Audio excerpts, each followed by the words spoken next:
Gnosticism is just simply the belief that, let me make sure I got the shared page. There you go. All right, so got some content. Let's get going. So Gnosticism is the belief that human beings contain a piece of God, the highest good or a divine spark within themselves, which has fallen from the immaterial world into the bodies of humans. It's kind of interesting sounding, but I think you know what they're trying to say, right? Yeah. All right, so all physical matter is subject to decay, rotting, and death, right? It's like we're in a video game, a 3D organic video game. Those bodies in the material world created by an inferior being are therefore evil. Okay, so this is where it's a little bit different than some of the traditional Christian sort of, narratives, if you will. So trapped in the material. See, I don't agree with that narrative that necessarily decay and death equates to evil. I don't believe in that perception of the Gnostics. World, but ignorant of its status, the pieces of God require knowledge or gnosis to inform them of their true status.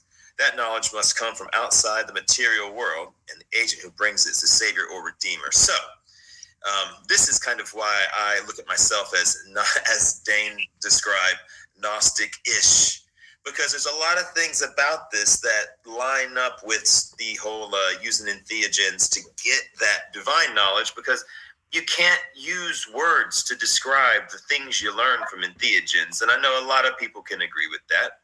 But anyway, that's Gnosticism just at a glance. I would like to add that I didn't even know what Gnosticism was till just a couple years ago, because I really didn't start studying theology hard until a few years ago. Of course, I was predisposed to a lot of the Christian stuff, but I really didn't know all the scriptures. And at first, I was afraid of getting into the scriptures because I was afraid that I might read something that might flip me and I'd turn into one of these crazy-ass Christians. But the more I read it, the more I realized there's no possible fucking way that any of these scriptures can flip me, because when I read the Bible, all I see is nothing but evidence that Yahweh can't possibly be the one true creator, for me personally. So the Gnostic thing is pretty new for me, but if I actually believed in sin and evil, I would be a lot closer to the Gnostic perception, but I do not believe in sin and evil. And I would like to pontificate that being a Gnostic these days doesn't necessarily mean that you adhere to the Gnostic Gospels.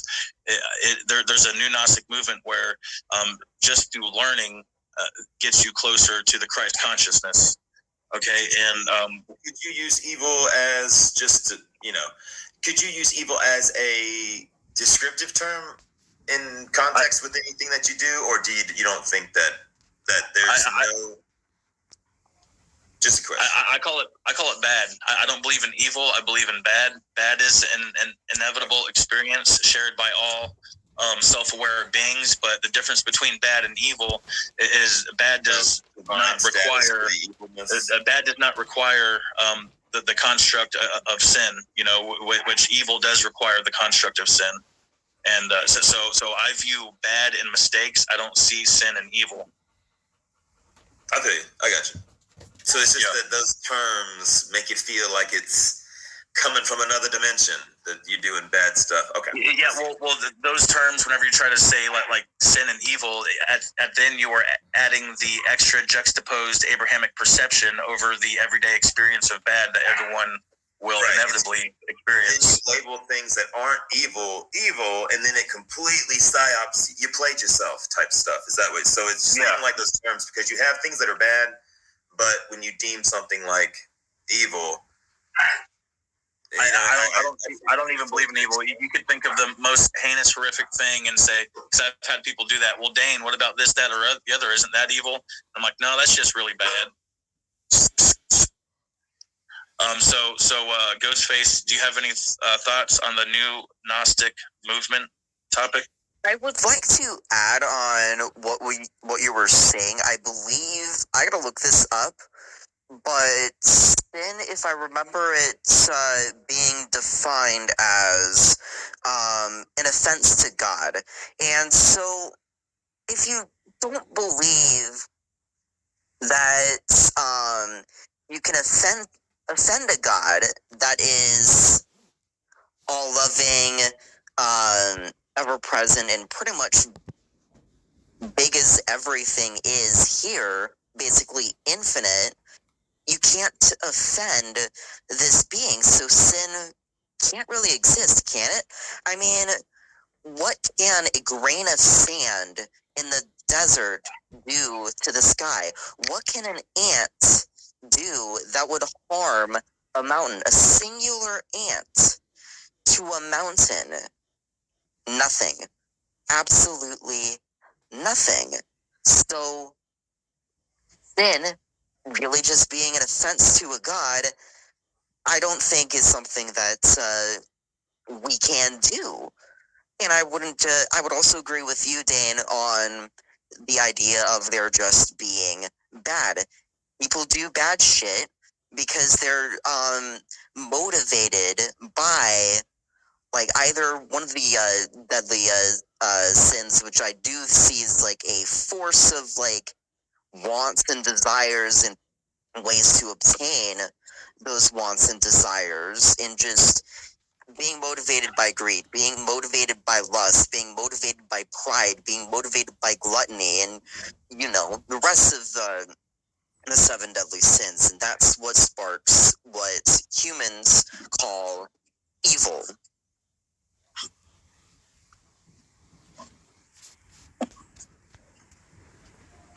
What do you got for us, Lisa? Well, I mean, I can get down with a lot of the Gnostic stuff. The part where I separate is that God is something external. I can agree with that too. It's inside of you, and really, like, the thing that kind of separates us from it, if we want to call it separate, it's like layers and layers of programming, conditioning. It's your experiences, and then the stories that repeat in your head that may or may not be true. So to get to that, core, pure being that's in everyone, you kind of have to reprogram, be aware of what's going on in your head and what stories you're telling yourself about what's going on around you, based probably in past experience. And like the same thing kind of goes, I don't really believe in evil either. There's good and bad. I don't even necessarily believe in bad. Like, bad is just a story. Look at the story that's saying that it's bad. Like, a rainy day could be good or bad, but I think everything is neutral. Like, some people might say darkness is bad or light is bad, but I mean, too much of either would be bad. So finding the balance. Extreme darkness is just as blinding as extreme light, I would say. If you take either to the maximum polarities, it's just as blinding. Yeah, I'd also agree with that, and I have like a picture that kind of describes that bit. Like, if you walk outside and it's way too bright without shadows, you will be blinded by the light. And let's say it's the middle of the night and you're going to get your midnight snack or something like that. Without the dim light, you will be blinded by the darkness and, well, stub your toe. So Ghost, really quick, I wanted to acknowledge that I think I might have misgendered you a little bit ago. So you go by he, him, or what? So I'm a little bit gender fluid. So I go by they, them, he, him, she, her. So I really don't fucking care. You can call me a she. You can call me a he. I think I did hear you misgender me, and I'm like, I'm fine with it. I'm not fucking offended. Well, I just wanted to acknowledge, and confirm what you prefer to go by, so. Thanks, yeah, no problem. Yep, try to keep respectful and all. So, Joe, do you have any thoughts about the new Gnostic movement that I mentioned? Do you have any alignments or disalignments with it? Yeah, I mean, I think I can identify with how Witch Doctor laid it out, that definition of how there's a piece of God in each and every one of us. That kind of resonates with, my belief system on spiritualism and how I kind of approach spiritualism and how I live my life. I think that, that there's some truth in that. There's some validity in that. And I agree with what you had mentioned before too, how God, there's an interchangeable label for that, in different religions, it can be different names. But at the end of the day, I think that God, the real definition of God would probably just be alignment with your actions and your beliefs. I think that really is the definition of God. And when people say, doesn't matter what religion you are, but when people feel like they're sinning, like we had just talked about, when they feel like they're committing an evil act and they feel, that they're offending some sort of higher power. Well, I think that the higher power is just themselves, their alignment. I mean, what do they believe and what are their actions, and do they align? If they're not in alignment, then you're going to feel that guilt that, oh man, I just offended, maybe God, I offended whatever it is that I believe in. And I think that is something that I can get down with. I mean, Gnosticism, that sounds very similar to how I live my life personally. All right, and Witch Doctor already went, and I'm going to go, and that's going to kind of segue us into our next topic, which is God.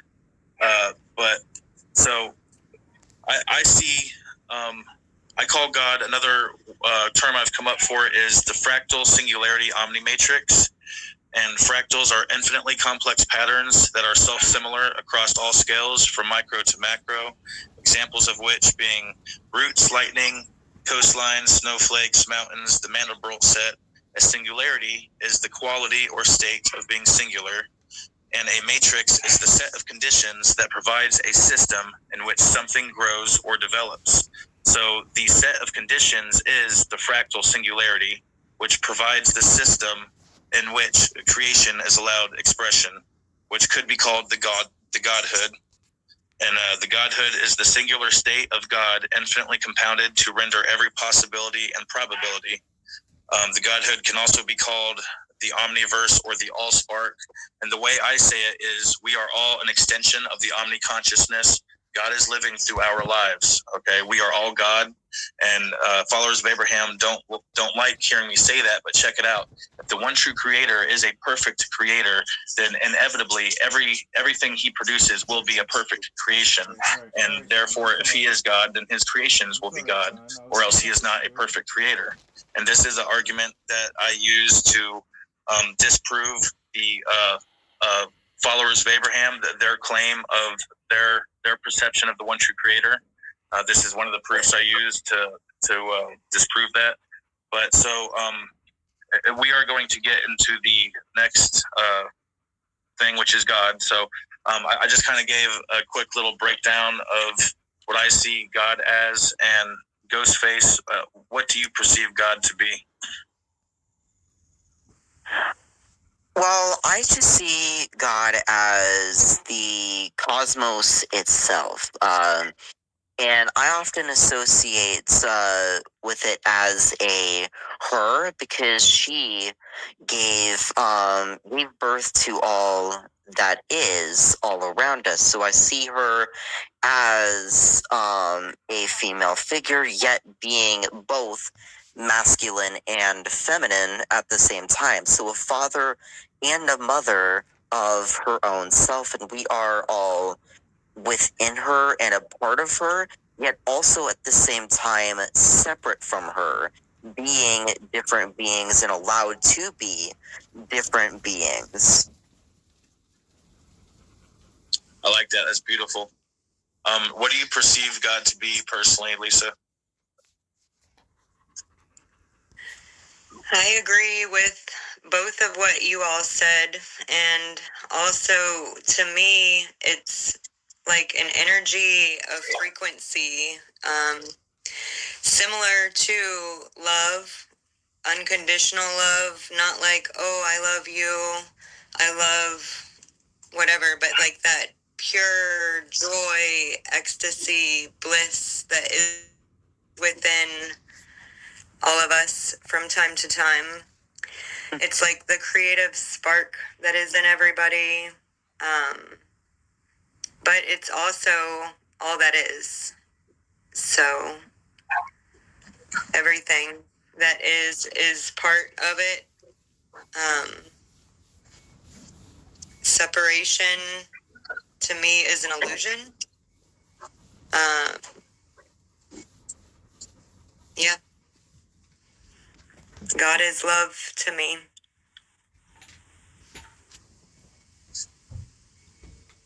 All right, cool. Thank you, Lisa. What do you perceive God to be exactly, Joe? Yeah, I mean, I think that God is just simply the alignment, the phenomenon of the alignment between our thoughts and our actions. And if you look at God through that lens, that's interesting. I like that. You know, if you just for a second, like look at God through that lens, right? And if you do anything that isn't aligned with your beliefs, you're going to feel some sort of negative emotion, some sort of low frequency, some sort of low vibration. And the same exact thing, I believe, people experience if they are a follower of a certain religion as well, too. When they do something that goes against maybe certain religious codes of conduct, they're going to feel the same exact sensations, emotions, and feelings that you would feel when your thoughts and your actions aren't in alignment. So I just think that God is the alignment between, our thoughts and our actions. And anything otherwise, if you guys just want to practice, going throughout your day and seeing how you can apply that to like your own perspective on God, I think you can probably witness firsthand and get a better feel for my perception of that, and I think that's just that's how I look at God. That's what I think God is. I really like that association. That's cool, and that kind of ties into something, a theory that I have. Okay, magic is just consciously directing your unconscious. Okay, that is magic. Mm-hmm. When you properly intertwine and combine your conscious thought and how that directs your unconsciousness, at that point you are unlocking the true magic, which all magic is in the mind. And I just thought there was an interesting relationship there between your definition of God and my definition of magic. Witch Doctor, what do you perceive God to be? All right, so I was living in DC, right? And I was in my bathroom, and I had done psilocybin like once or twice. And it was enough to really get me just so into it head first, just diving head first into the whole thing. Now, I had been using some cannabis for a while since I had gotten out of the Army and the bodybuilding world that's there. But this was something that they had said was good for PTSD. When you're really, really struggling, that sometimes I had heard about it for years. And so I watch all the documentaries, the Netflix, the this, the that, Paul Stamets, Joe Rogan, all of it. And so I remember I had 5 grams of penis envy mushrooms. And I'm in my bathroom in DC with the lights off, a little space heater on, the shower running and the vent, I'm in almost like a deprivation chamber, or what are those yeah. They have these therapy chambers now that are like sensory deprivations. Nah, I've been wanting to get me one. And I saw a snake lady deity that looked like an African lady with every culture's features in her features. And she was pissed off that I had not remembered her and not come and seen her my whole 33 years. She is pissed off I was dating the girl I was dating. I was like, oh, God. It was like my wife had busted me in the strip club or something. Like, oh shit, oh crap, I was supposed to go home an hour ago. Whatever, something like that. But just joking. But yeah. So I immediately was like, there's something else here. Even though my brain's making this lady, because I think the archaeology mom, doing the digs growing up with my mom and learning the anthropology stuff, I think I always thought that would be what the first women looked like. So of course she's supposed to look like that, And yeah, I was like her husband. I was like I was her biological living counterpartner, extension of her. And wow. And we were so opposite in so many ways. I mean, she was darker skinned and I'm a white boy. It was like I was literally like her, the reverse of her. So Yeah. I'm supposed to be masculine. I'm supposed to be everything that I'm supposed to be. Do it the right way. You know, don't be toxic, but, you know, do it the right way. And be a damn man. Grow up the rest of the way. You know, you kind of hold on to your 20s a little bit sometimes. Man up or man out, boy. Or whatever. Hey, I feel like I wasn't the man until I was 30. Yeah. So, you know, and so I always say, kind of as a joke, but sort of seriously, oh yeah, she's a snake lady. So whenever I talk about God, I always say the snake lady. Like whenever we're birthing our goats, right? I got a bunch of Nigerian dwarf goats in the backyard, and I can always feel her like boiling in my blood, like freaking like cinnamon. I don't know how to describe it, but like berberine, tingling sensations all over, like in the whole experience, sitting there with my 13-year-old daughter giving birth to these animals. I like feel high as shit just being there. And same thing when my daughter was born. So I was like, there's some energy here. It's really cool. And that's kind of, I guess, my only God story, because I haven't seen her a bazillion times since then on all the experiences I had, which people say is kind of common. But my friends who I've introduced to that, they've met her too. And so that's kind of an ongoing funny story with some of my buddies that now have their own bins of them growing in their laundry rooms or whatever. You know, they're always like, snake lady, you know, that's how I, you know, and I think everyone likes that. Even if I tell my grandparents that, they're not too freaked out by that, you know, but I've had that conversation with them. Well, I know we're both familiar with Christians, and we both know that Christians, upon hearing that, they'd say, oh, that's the devil. You know, anything that ain't Jesus, it's the devil, you know? I always thought that the devil didn't grow the damn mushrooms or the ergot on the grain fields or any of the other things that might have even existed back then that aren't even around too, because we've had some older civilizations, it seems like, that we kind of don't know everything about. You know, they're finding alabastrons at Göbekli Tepe. We all know what that's used for, applying stuff. Yeah. You know, whatever. There's a lot there, and I think a lot of people could see that. But yeah, you're right. The Christians, they don't like saying that God's a girl.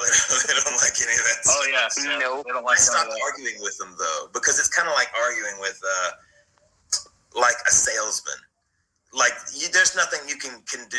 There's nothing you can say to convince them that their tire cleaner spray is nothing special. To the followers of Abraham, I would just like to say, no means no. To followers of Abraham, no means no. Do you think that this is a good? I love that analogy.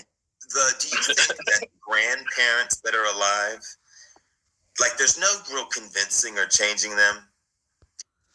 All right, Daniacs, thank you. I'm taking some more bite-sized clips out of my podcast to post. For the people that don't like watching hours-long stuff, I'll give you some shorter clips with some of my good stuff in here. Appreciate it. Thanks for rolling to Dark Light. Stay sexy, motherfuckers.